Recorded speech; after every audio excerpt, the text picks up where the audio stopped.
জোর করে দেখা যায় সে ছোট মাছ পছন্দ করে না, কিন্তু তাকে জোর করে ছোট মাছ খাওয়াচ্ছে। সো আসলে মেডিক প্রডিউসার্স, সো এটা একটা ভ্রান্ত ধারণা। আমরা চেষ্টা করবো এই ভ্রান্ত ধারণাটা আমাদের মধ্যে না থাকে। ওকে, সামনে যাই।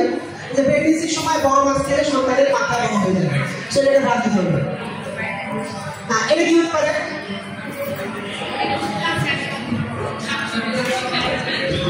হ্যাঁ, আমরা সবসময় মাঝে মাঝে অনেক মেসেজ শুনি যে শুধু শাকসবজি ফ্যাট ফ্রি খাবার খাওয়া কথা বলে।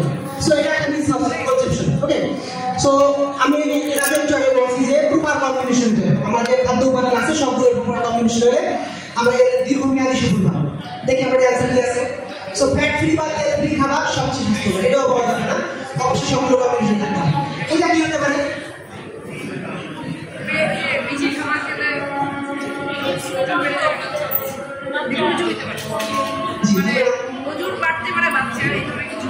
ডেলিভারির সময় কষ্ট হবে,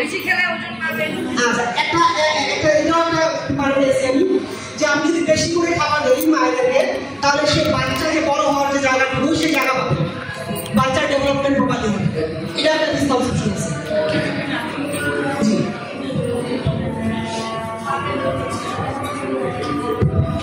আরেকটা মিসকনসেপশন হচ্ছে যে iron tablet, folic acid, calcium এগুলো দেওয়া হয়, এগুলো খেলে নাকি ওজন বেড়ে যাবে, মানে মায়ের ওজন বাড়বে, বাচ্চা অনেক অনেক বড় হয়ে যাবে।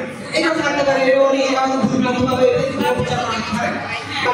সলিউশনটা দেখি আমরা এখানে কি লেখা আছে যে প্রেগন্যান্সির সময় মেয়েরা বেশি খেলে পেট বড় হয়ে যাবে ও সন্তান বড় হওয়ার পর্যাপ্ত জায়গা পাবে। এটা হলো মিসকনসেপশন। আমরা চেষ্টা করবো, কারণ সুষম মা যদি সুষম খাবার না খায় তাহলে আমাদের এটা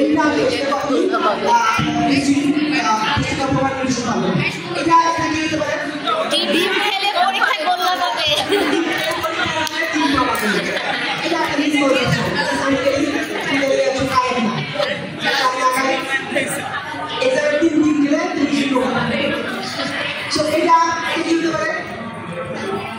ও extra virgin olive oil, olive oil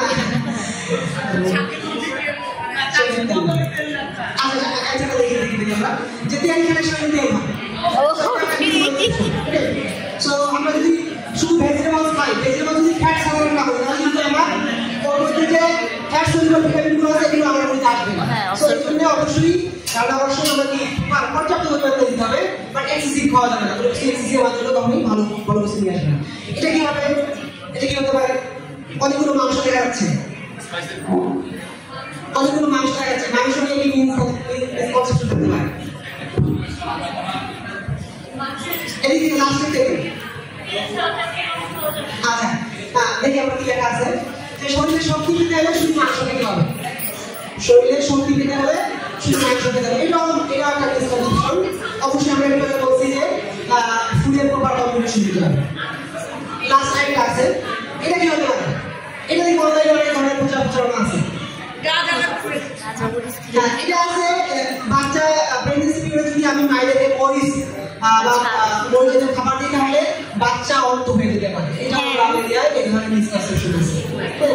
তো আমরা চেষ্টা করবো এই ধরনের ভুল তথ্য যাতে আমাদের মায়েদের মধ্যে আমাদের গ্রামে চলে যায় তাহলে আলটিমেটলি আমরা একটা সুস্থ সমাজের কখনই পাবো। সো এখানে যারা ইউথ আছে তাদের কাছে এই মেসেজগুলো যদি প্রপার মিনিং থাকে, প্রপার কিছু নাই, তাহলে আমরা এই জ্বালাবে। সো আপনি আমাদের কোনো কোশ্চেন থেকে আমাকে বলতে পারেন, জানো তোমাকে দেওয়া মনে করো বললে মাইন্ড এরকম